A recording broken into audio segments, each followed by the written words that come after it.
സുബ്ഹാനഹു വ തആല മാനവ സമൂഹത്തോട് അവൻ്റെ ഗ്രന്ഥത്തിൽ പ്രഥമമായ അഭിസംബോധന തന്നെ എന്ത് വിഷയമാണ് എന്നതാണ് നിങ്ങൾ ഓതിക്കേട്ടിട്ടുള്ള വചനത്തിലുള്ളത്. മാനവ സമൂഹത്തെ വിളിച്ചുകൊണ്ട് അള്ളാഹു പറയുന്നത്, ഹേ മനുഷ്യരെ, ഉഅ്ബുദു റബ്ബക്കും, നിങ്ങളുടെ യജമാനനായ റബ്ബിനെ നിങ്ങൾ ആരാധിക്കുവീൻ.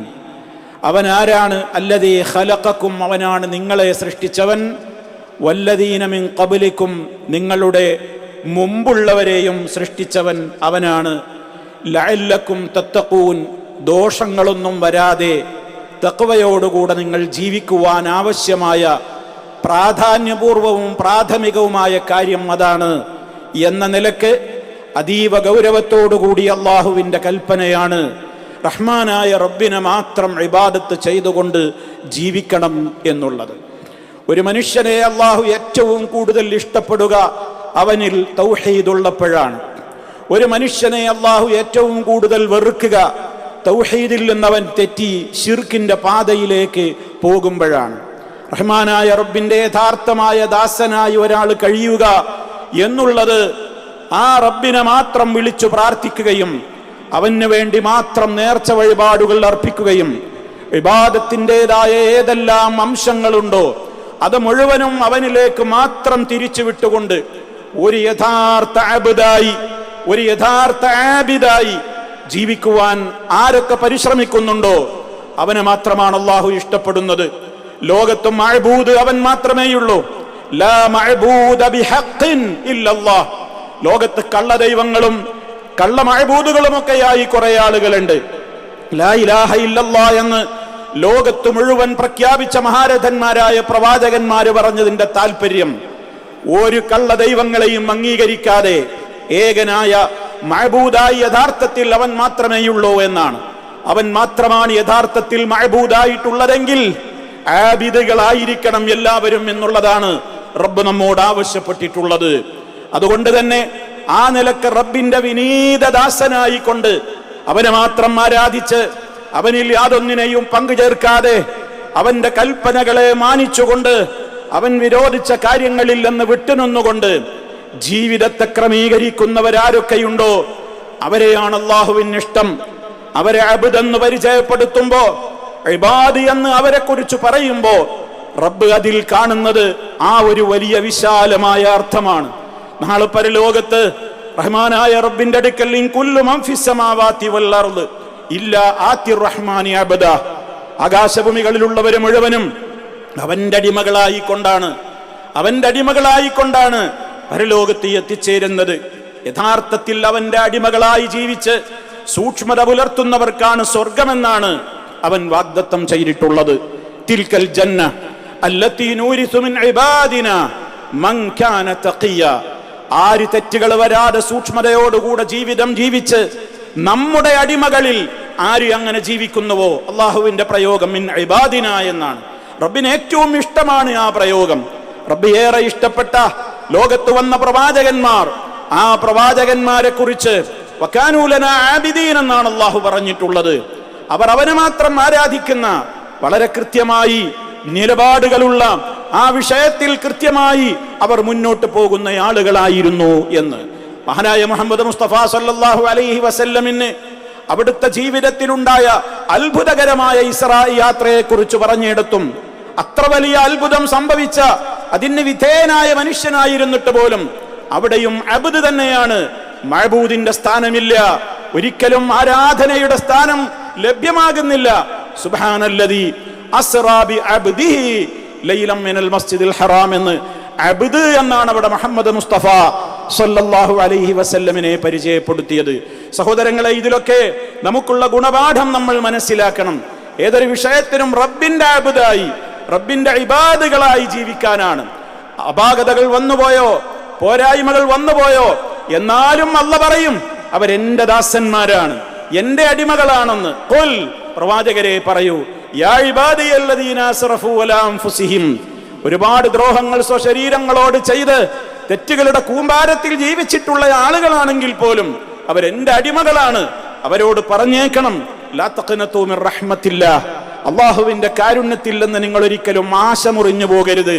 ഇന്നല്ലാഹ യഗ്ഫിറു ദുനൂബ ജമീഅ, തീർച്ചയാണ് അല്ലാഹു സർവ്വപാപങ്ങളും പൊറുക്കുന്നവനാണ്, അവൻ ഏറെ കാരുണ്യമുള്ളവനാണ്. സൂറത്തു സുമറിൽ അല്ലാഹു അത് വ്യക്തമാക്കി. മാത്രമല്ല റബ്ബിന്റെ ആ കൽപ്പനകളെ ജീവിതത്തിന്റെ എല്ലാ മേഖലകളിലും കാത്തു സൂക്ഷിക്കുന്ന, വിശ്വാസ വിശുദ്ധി പാലിക്കുന്ന, അതുപോലെ തന്നെ സാമ്പത്തിക വിശുദ്ധി പാലിക്കുന്ന, ധാർമ്മിക വിശുദ്ധി പാലിക്കുന്ന, ലൈംഗിക വിശുദ്ധി പാലിക്കുന്ന, അതേപോലെ തന്നെ കുടുംബ ജീവിതത്തിൽ താളപ്പിഴകൾ വരാതെ അതിന്റെ നിയമങ്ങൾ പാലിക്കുന്ന, ഏതെല്ലാം മേഖലയിൽ ആരോടൊക്കെ ഇടപെടുന്നുണ്ടോ അവരോടെല്ലാം ഏറ്റവും മെച്ചപ്പെട്ട സ്വഭാവത്തോടുകൂടി പെരുമാറുന്ന ആളുകളെയൊക്കെ റഹ്മാനായ റബ്ബ് അവനിലേക്ക് ചേർത്ത് പറഞ്ഞത് സൂറത്തുൽ ഫുർഖാനിന്റെ അവസാന ഭാഗത്ത് നമ്മൾ കേട്ടവരാണ്. അവിടെ റബ്ബ് അവരെ പരിചയപ്പെടുത്തിയത് എന്താണ്? വഇബാദുർ റഹ്മാൻ, വഇബാദുർ റഹ്മാൻ, പരമകാരുണികനായ റഹ്മാനിന്റെ ഇബാദുകൾ, അടിമകൾ, ദാസന്മാർ എന്നാണ്. അവരുടെ ഗുണങ്ങൾ റബ്ബിന് കൃത്യമായി അവന്റെ കൽപ്പനകൾ അനുസരിച്ചുകൊണ്ട് ജീവിക്കുന്ന ആളുകളിൽ വിശ്വാസ വിശുദ്ധിയേറെ പ്രകടമായിരിക്കും. വല്ലദീന ലാ യദ്ഊന മഅല്ലാഹി ഇലാഹൻ ആഖറ വലാ യഖ്തുലൂന അൻ-നഫ്സ അല്ലതി ഹറമല്ലാഹു ഇല്ലാ ബിൽ ഹഖ് വലാ യസ്നൂൻ എന്ന് തുടങ്ങി അതീവ ഗൗരവതരങ്ങളായ കാര്യങ്ങൾ, അതുപോലെ തന്നെ മനുഷ്യരോടുള്ള പെരുമാറ്റത്തിന്റെ മേഖലകൾ, സംസാരിക്കുമ്പോഴുള്ള മര്യാദകൾ, നടത്തത്തിന്റെ മാന്യതകൾ, മനുഷ്യരുടെ വിനയം, അവരുടെ ആരാധനകളിലെ നിഷ്ഠ, അവരുടെ രാത്രി നമസ്കാരങ്ങളിലെ തഹജ്ജുദിലെ നിഷ്ഠ തുടങ്ങി ജീവിതത്തിന്റെ ഏതേത് മേഖലകളുണ്ടോ എ മുതൽ സെഡ് വരെ റഹ്മാനായ റബ്ബിന്റെ നിയമങ്ങൾക്ക് കാതോർക്കുന്ന, അതിനെ അംഗീകരിക്കുന്ന, അതിന് വാല്യൂ കൽപ്പിക്കുന്ന, അതിനോട് പുറംതിരിഞ്ഞ് നിൽക്കാതെ വളരെ വിധേയത്വത്തോടുകൂടി പ്രവർത്തിക്കുന്ന അടിമയാണെന്ന് ആർക്കൊക്കെ പറയാൻ കഴിയുമോ അവരോട് റബ്ബിന് വലിയ ഇഷ്ടമാണ്. അങ്ങനെ റബ്ബിന്റെ മുമ്പിലുള്ള ഉബൂദിയത്ത്, ആ ഒരു അടിമഭാവം ജീവിതത്തിൽ പ്രകടിപ്പിക്കുവാൻ നമുക്ക് സാധിക്കുന്നുണ്ടോ എന്ന് നമ്മൾ പരിശോധിക്കേണ്ടതുണ്ട്. ജീവിതത്തിന്റെ എല്ലാ മേഖലകളിലും ആ അർത്ഥത്തിലുള്ള കൃത്യമായ നിയമങ്ങൾ പാലിക്കാൻ, നമസ്കാരം, നോമ്പും, ഹജ്ജും, സക്കാത്തും മാത്രമല്ല എല്ലായിടങ്ങളിലും ഞാൻ എൻ്റെ റബ്ബ് പറഞ്ഞാൽ അനുസരിക്കുന്ന ഒരു വ്യക്തിത്വമാണ്. കാരണം ഞാൻ അവന്റെ അബ്ദാണ്. അല്ലാഹുമ്മ ഇന്നി അബ്ദുക, അല്ലാഹുവേ ഞാൻ നിന്റെ അടിമയാണ്. അത് പറയാൻ, മനസ്സറിഞ്ഞു പറയാൻ നമുക്ക് എത്ര പേർക്ക് സാധിക്കാറുണ്ട്? റബ്ബ് വിളിച്ചേടത്ത് സമയത്തിന് എത്തിച്ചേരാൻ നമുക്ക് എത്ര പേർക്ക് സാധിക്കാറുണ്ട്? മഹാരഥന്മാരായ പ്രവാചകന്മാരെ അല്ലാഹു പരിചയപ്പെടുത്തിയ സൂറത്തുൽ അംബിയായിൽ വജഅൽനാഹും അഇമ്മത്തൻ യഹ്ദൂന ബിഅംരിനാ വഔഹൈനാ ഇലൈഹിം ഫിഅലൽ ഖൈറാത്ത് വഇഖാമസ് സ്വലാഹ് വഇതാഇസ് സകാഹ് വകാനൂ ലനാ ആബിദീൻ. അവര് നമുക്ക് കൃത്യമായി ഇബാദത്ത് ചെയ്യുന്ന ആളുകളായിരുന്നു, യഥാർത്ഥ അടിമകളായിരുന്നു എന്നവരെ പരിചയപ്പെടുത്തി. അവർ നേതാക്കളാകാൻ യോഗ്യരായിരുന്നു. അവർ നിസ്കാരത്തിന്റെ കാര്യത്തിൽ ശ്രദ്ധയുണ്ടായിരുന്നു. സാമ്പത്തിക മേഖലയിലെ വിശുദ്ധി പാലിക്കുന്ന സക്കാത്തിന്റെ കാര്യത്തിൽ അവർ വളരെയേറെ ശ്രദ്ധിക്കുന്നവരായിരുന്നു. എന്നിങ്ങനെ അമ്പിയാക്കളെ പുകഴ്ത്തി പറഞ്ഞിടത്തൊക്കെ എന്തെന്ത് ഗുണവിശേഷണങ്ങൾ പറഞ്ഞുവോ പ്രിയമുള്ളവരെ. അള്ളാഹുവിന്റെ അടിമയാണ് ഞാനെന്ന് ആത്മാർത്ഥമായി എനിക്കും നിങ്ങൾക്കും പറയാനാകുന്ന വിധത്തിൽ അത്രത്തോളം റബ്ബിന്റെ കൽപ്പനകളെ കാതോർക്കുന്ന, അത് കേട്ടാൽ അതെനിക്ക് എത്ര തന്നെ അരോചകമായി, എൻ്റെ സ്വാർത്ഥ താല്പര്യങ്ങൾക്കെതിരായി എനിക്ക് തോന്നുന്നുവെങ്കിലും അതൊക്കെ മാറ്റിവെച്ച് എൻ്റെ റബ്ബാണ് എന്നോട് പറയുന്നത്, അതനുസരിക്കാൻ ഞാൻ ബാധ്യസ്ഥനാണെന്ന നിലയ്ക്ക് സന്തോഷത്തോടെ, വിനയത്തോടെ, അനുസരണ ബോധത്തോടെ ആർക്കൊരബുദായി ജീവിക്കുവാൻ സാധിക്കുന്നുണ്ട് നമ്മുടെ കൂട്ടത്തിൽ എന്ന് ഞാൻ എന്നെക്കുറിച്ചാണ് വിലയിരുത്തേണ്ടത്. നിങ്ങൾ ഓരോരുത്തരും നിങ്ങളെക്കുറിച്ചാണ് വിലയിരുത്തേണ്ടത്. എൻ്റെ കൂടെ നാളെ മഹ്ശറിൽ ഏറ്റവും എന്നോടടുത്ത് നിൽക്കുന്നവൻ, എനിക്ക് ഏറ്റവും പ്രിയങ്കരനായവൻ, അഹാസിനുക്കും അഖ്ലാഖ, നിങ്ങളിൽ ഏറ്റവും നല്ല സ്വഭാവത്തിന്റെ ഉടമകളായിരിക്കുമെന്ന് പറഞ്ഞിടത്തും അവിടെയും കാണുന്നത് സൽസ്വഭാവത്തിന്റെ മേഖലയിലും റബ്ബിന്റെ കൽപ്പനകളെ മാനിച്ചുകൊണ്ട് മുന്നോട്ട് പോകുവാനുള്ള ആ ഒരു ആർജവവും അനുസരണ ബോധവും എത്രത്തോളം മനുഷ്യരിൽ പ്രകടമാകണം എന്നാണ്. വിജ്ഞാനദാഹികളായ ആളുകൾ റബ്ബിന്റെ കലാമിനെ കാതോർക്കുമ്പോൾ, നബി സല്ലല്ലാഹു അലൈഹി വസല്ലമിന്റെ വചനങ്ങളെ കാതോർക്കുമ്പോൾ, മതപരമായ നിലക്കുള്ള വിജ്ഞാനങ്ങൾ തേടിക്കൊണ്ടുള്ള നമ്മുടെ ഓരോ ചലനങ്ങളും യാത്രകളും കാൽവെപ്പുകളും, മൻ സലക തരീഖ, ആരെങ്കിലും ഒരു വഴിയിൽ പ്രവേശിച്ചാൽ എന്താണ് അവന്റെ മോഹം? യൽതമിസു ഫീഹി ഇൽമ, തന്നെ പരലോകത്ത് രക്ഷപ്പെടുത്തുവാൻ ഉതകുന്ന അറിവുകൾ തനിക്ക് ആർജിക്കണം എന്ന ദാഹത്തോടെ, വിജ്ഞാനദാഹത്തോടെ അതിലേക്ക് വേണ്ടി നീ വെക്കുന്ന കാലടിപ്പാടുകൾ, അതിനു വേണ്ടിയുള്ള നിന്റെ പുറപ്പാടുകൾ അത് വെറുതെയാവില്ല. സഹലല്ലാഹു ലഹു ബിഹി ത്വരീഖൻ ഇലൽ ജന്ന, ആ മാർഗം സ്വർഗത്തിലേക്കുള്ള മാർഗമാണ്. അത് സ്വർഗത്തിലേക്കുള്ള നടപ്പാട്, സ്വർഗത്തിലേക്കുള്ള ഡ്രൈവിംഗ് ആണ്, സ്വർഗത്തിലേക്കുള്ള ഓട്ടമാണത്.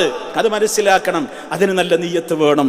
ഈ നിലക്ക് ജീവിതത്തിന്റെ ഏത് മേഖലകളിലും ഞാൻ എൻ്റെ റബ്ബിന്റെ അബ്ദാണെന്ന ആ ഒരു അടിമബോധത്തോടെ അവനിൽ ഒന്നിനെയും പങ്കു ചേർക്കാതെ ഞാൻ നിന്നിൽ ഒന്നിനെയും പങ്കു ചേർക്കില്ല എന്ന് നിസ്കാരത്തിൽ മുഴുവനും നമ്മൾ പറഞ്ഞുകൊണ്ടിരിക്കുകയാണ് ഡെയിലി. ഇയ്യാക നഅ്ബുദു, അല്ലാഹുവേ നിന്നെ മാത്രം ഞങ്ങൾ ആരാധിക്കുന്നു.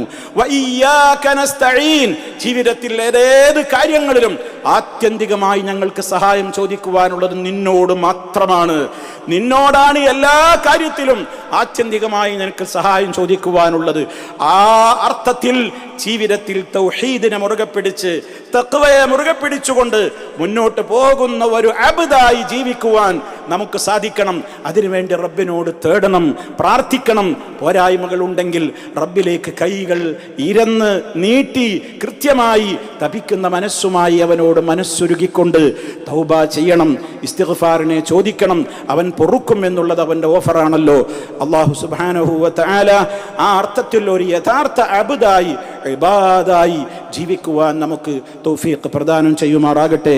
അഖൂലു ഖൗലി ഹാദാ വ അസ്തഗ്ഫിറുല്ലാഹ ലി വ ലക്കും ഫസ്തഗ്ഫിറൂഹു ഇന്നഹു ഹുവൽ ഗഫൂറുർ റഹീം.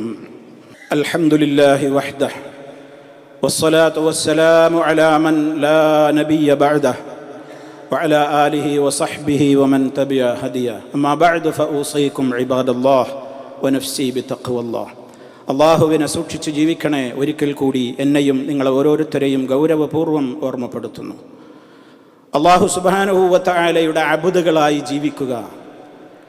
ഏത് കാര്യത്തിലും നല്ലൊരു നിയ്യത്തുണ്ടെങ്കിൽ ഏതേത് പ്രവർത്തനങ്ങളെയും സൽക്കർമ്മങ്ങളുടെ പട്ടികയിലേക്ക് മാറ്റുവാൻ നമുക്ക് സാധിക്കുമെന്ന ഏറ്റവും വലിയ ഒരു കാരുണ്യം അള്ളാഹു നമ്മോട് ചെയ്തിട്ടുണ്ട്. നിങ്ങൾ ഡ്യൂട്ടി ചെയ്യുമ്പോൾ തൊഴിൽ ചെയ്യുന്ന തൊഴിലാളികളോട് ജീവിതത്തിൻ്റെ പ്രയാസങ്ങൾ തീർക്കുവാൻ വേണ്ടിയുള്ള തത്രപ്പാടുകൾക്ക് വേണ്ടി രാവിലെ പുറപ്പെട്ട് വൈകുന്നേരം വരെ, അതല്ലെങ്കിൽ ഏതാണോ തൻ്റെ തൊഴിൽ സമയം, ആ തൊഴിൽ സമയത്ത് താൻ ചെയ്യുന്ന പ്രവൃത്തികൾ പോലും തനിക്ക് സൽക്കർമ്മമാക്കി മാറ്റിയെടുക്കുവാൻ ഒരു വിശ്വാസിക്ക് അവൻ്റെ നല്ല ഒരു നിയ്യത്തോടെ സാധിക്കുമെന്ന് നമ്മൾ ഓരോരുത്തരും മനസ്സിലാക്കണം. ഇത് പലപ്പോഴും നമ്മൾ ആരും ചിന്തിക്കാതെ പോവുകയാണ്. അള്ളാഹുവിൻ്റെ റസൂൽ സല്ലല്ലാഹു അലൈഹി വസല്ലം പറഞ്ഞത് ഇന്നല്ലാഹ യുഹിബ്ബു, തീർച്ചയായും അള്ളാഹു ഇഷ്ടപ്പെടുന്നു. ഇദാ അമില അഹദുക്കും അമല, നിങ്ങൾ ആരെങ്കിലും എന്തെങ്കിലും ഒരു തൊഴിൽ ചെയ്യുകയാണെങ്കിൽ അൻ യുത്ഖിനഹു, അത് കൃത്യമായി ചെയ്യണം. അതിൽ വഞ്ചന കാണിക്കരുത്, അതിൽ സമയക്കുറവ് വരുത്തരുത്, അതിൽ അങ്ങോട്ടും ഇങ്ങോട്ടും നിന്ന് തൻ്റെ പ്രവൃത്തികൾ ചെയ്യാതെ ഹറാമായ നിലക്ക് സാലറി വാങ്ങരുത്. കൃത്യമായി ചെയ്യേണ്ടത് കൃത്യമായി ഡ്യൂട്ടി നിർവഹിച്ചിരിക്കണം. അവിടെയൊക്കെ നമ്മൾ പലപ്പോഴും പരിതപിക്കും. പലരും എനിക്കൊക്കെ ഒരുപാട് തൊഴിലാണ്, ഒരുപാട് ഡ്യൂട്ടിയാണ്, തീരെ സമയം കിട്ടുന്നില്ല. പലപ്പോഴും അള്ളാഹുവിൻ്റെ മാർഗത്തിൽ എന്തെങ്കിലുമൊക്കെ ചെയ്യാനുള്ള ഒന്നിനും എനിക്ക് ഒഴിവ് കിട്ടുന്നില്ല. സങ്കടപ്പെടേണ്ടതില്ല. ഈ പുറപ്പാടുണ്ടല്ലോ, ഈ തൊഴിലിന് വേണ്ടിയുള്ള ഇറക്കമുണ്ടല്ലോ, മഹാനായ മുഹമ്മദ് മുസ്തഫ സല്ലല്ലാഹു അലൈഹി വസല്ലം പഠിപ്പിച്ചത് നിന്റെ കുടുംബത്തെ പോറ്റുവാൻ വേണ്ടിയുള്ള നിന്റെ അധ്വാനം, നിന്റെ ഭാര്യയുടെ വായിലേക്ക് നീ വെച്ചു കൊടുക്കുന്നവരുള്ള ഭക്ഷണം, നിന്റെ മക്കൾക്ക് വേണ്ടി, നിന്റെ മാതാപിതാക്കൾക്ക് വേണ്ടിയുള്ള നിന്റെ നെട്ടോട്ടം, അത് അള്ളാഹുവിൻ്റെ മാർഗത്തിലാണെന്നാണ്. സമാനമായ ഒരു റിപ്പോർട്ട് നമുക്ക് ചില റിപ്പോർട്ടുകളിൽ നമുക്ക് കാണുവാൻ സാധിക്കും. ഒരിക്കൽ നബി സല്ലല്ലാഹു അലൈഹി വസല്ലമിന്റെ സമീപത്തുകൂടി ഒരു വ്യക്തി നടന്നു പോവുകയാണ്. അദ്ദേഹത്തെ കാണുമ്പോൾ വലിയ നല്ല ആരോഗ്യമുള്ള ചുറുചുറുക്കുള്ള ഒരു ചെറുപ്പക്കാരൻ, നല്ല യൗവനമുള്ള ചോരത്തിളപ്പ് തുടിക്കുന്ന നല്ല അരോഗ ദൃഢഗാത്രനായ ഒരു ചെറുപ്പക്കാരൻ. സഹാബത്ത് പറഞ്ഞു, ഇയാളൊക്കെ അള്ളാന്റെ മാർഗത്തിൽ പോരാടാൻ നമുക്ക് കിട്ടിയിരുന്നുവെങ്കിൽ എന്ന് സഹാബത്ത് പറഞ്ഞപ്പോൾ അള്ളാഹുവിന്റെ റസൂൽ സല്ലല്ലാഹു അലൈഹി വസല്ലമ ദൈവിക മാർഗത്തിലുള്ള ജിഹാദിന്റെ പടക്കളത്തിൽ ഇറങ്ങിയിട്ടുള്ള പോരാട്ടം മാത്രമല്ല, അള്ളാഹുവിന്റെ പ്രതിഫലം കിട്ടുന്ന വഴി വേറെയുമുണ്ട് എന്ന് പഠിപ്പിച്ചു കൊടുക്കുകയാണ്. എന്നിട്ട് അവിടുന്ന് പറഞ്ഞു, ആ മനുഷ്യൻ പുറത്തേക്ക് വന്നിട്ട് അയാൾ അധ്വാനിക്കുന്നത് ഇൻകാന ഖറജ യസ്ആ ലിവുൽദിഹി സിഗാറ, അദ്ദേഹത്തിന്റെ കുഞ്ഞു മക്കളെ പോറ്റുവാനാണ്. അതാരോടും എൻ്റെ മക്കളെ നോക്കാൻ വേണ്ടി ഇരക്കാനുള്ള അവസ്ഥ വരരുത്. കുഞ്ഞു മക്കളെ പോറ്റാൻ വേണ്ടി അയാൾ തൊഴിലിനിറങ്ങിയതാണെങ്കിൽ ഫഹുവ ഫീ സബീലില്ലാഹ്, അയാൾ അള്ളാന്റെ മാർഗത്തിലാണ്. വഇൻ കാന യസ്ആ, ഇനി അദ്ദേഹം പുറപ്പെട്ടിട്ടുള്ളതും അധ്വാനിക്കുന്നതും ആർക്ക് വേണ്ടിയാണ്? ലി അബവൈനി ശൈഖൈനി കബീറൈനി, പ്രായമായ തൻ്റെ മാതാപിതാക്കളുണ്ട്, വീട്ടിൻ്റെ അകത്തിരിക്കുന്നു. അവരെ നോക്കേണ്ട കടമ എനിക്കാണ്, അതിൻ്റെ ഉത്തരവാദിത്തം എനിക്കാണ്. അവരെ പോറ്റാൻ തൻ്റെ പ്രായമായ മാതാപിതാക്കൾക്ക് വേണ്ടിയാണ് അയാൾ ഡ്യൂട്ടിക്ക് പോകുന്നത്. തൻ്റെ മക്കളെ മറ്റുള്ളവരുടെ മുമ്പിൽ കൈനീട്ടുന്നവരാക്കി മാറ്റാതിരിക്കാൻ അയാൾ ഡ്യൂട്ടിക്ക് പോകുന്നത്. അതുമല്ല, ഇനി മക്കളും ഒരാൾക്കില്ല, ജീവിച്ചിരിക്കുന്ന മാതാപിതാക്കളുമില്ല. അയാൾക്ക് ഇഫത്തോടുകൂടെ ജീവിക്കണം.